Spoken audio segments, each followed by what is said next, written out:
Subrayu nino ano Janaya no sawino mano Hachalo tong tatay nung no ani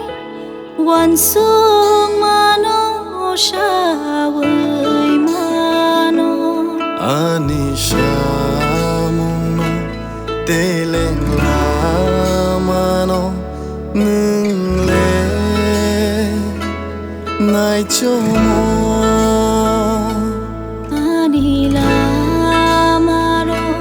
nung kaham keno shaway mano O kaito o subra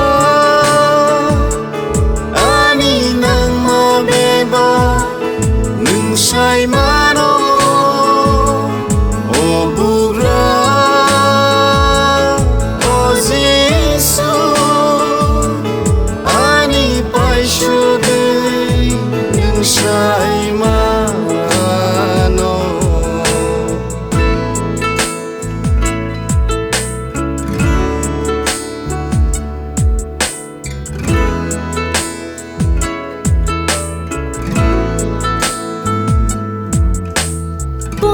Hui giang nai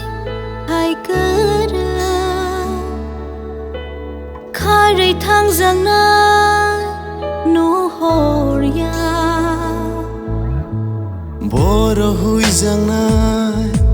thai cứ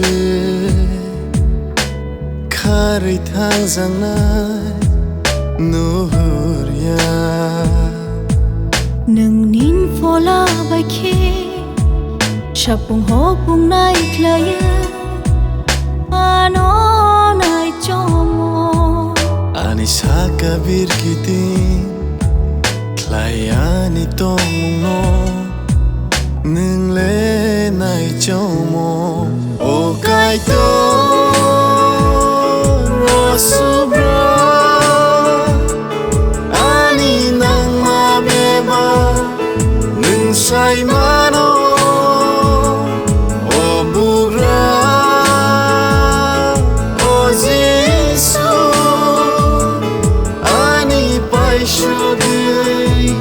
Sai mano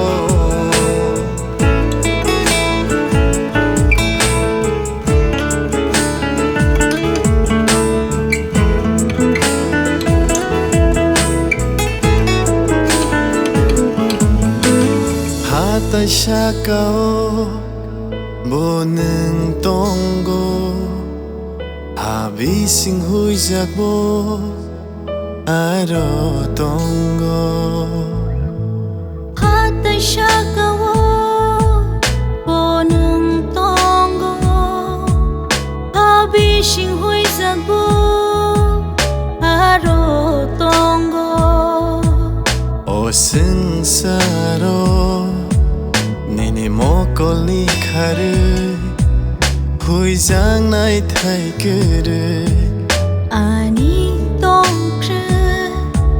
Be ba nương lê vang phang nô nô